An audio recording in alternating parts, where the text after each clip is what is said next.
এখনকার কবিতা বসুমতী তীরে, অর্থাৎ এই পৃথিবীর পর কি কি হয়। সেদিন দুর্গোৎসবে নবমী পূজার দিনে যে ষোড়শী লক্ষ্মী কালীর বড় ছবিগুলো কিনেছিল ঘরখানি আলোকিত করবে বলে, সে আজ আর নেই। স্নেহ মায়া মমতা থেকে মুক্তি নিয়েছে চিরতরে। সুখী নামে যে দুঃখী মেয়েটির মা, সে কোনো দিনই পেট পুরে খেতে পারে না। সে সেদিন বলছিল, ঝর্নার মা, বাঁধাকপি 8 আনা স্যার, অল্প চাল দিয়ে ঘুটে খাও, থাকতে পারবা। মাত্র কদিন আগে যে কথা বলেছিল সেও আজ নির্জনে পালিয়েছে। গ্রামের সবচেয়ে রোগী যে ছেলেটি, অরবিন্দু শর্মার ছেলে, বাপি তার নাম। সেই বাপির কষ্টের দিন আর শেষ হয় না। বাবা মা কষ্ট করে পারে না, সারাদিন থাকে কুকড়ে, উইলচন রোগে আক্রান্ত হয়ে বসে থাকে চেয়ারে।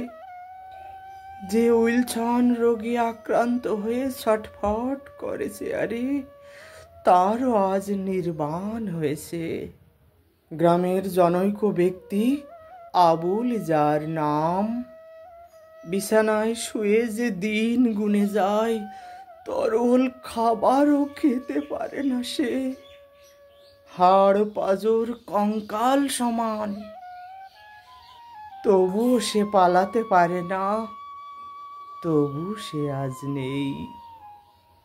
পাশের বাড়ির খালেক চাচার মা বারান্দায় খাটে শুয়ে থাকতো, আর খাটে দুহাত ফেলে চুড়িতে শব্দ তুলে বলতো, জান্ডার মধ্যে কি হয়ে যায় রে আল্লাহ।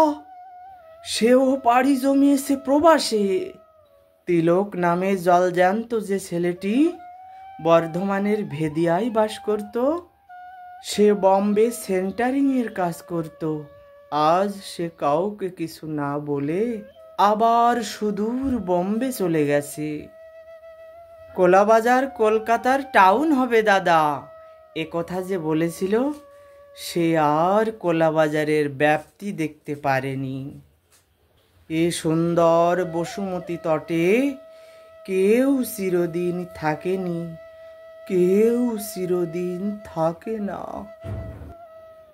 দর্শকবৃন্দ, ভাই বোন ও বন্ধুরা, ভালো লাগলে অবশ্যই সাবস্ক্রাইব করবেন আর বেশি বেশি শেয়ার করে দেবেন।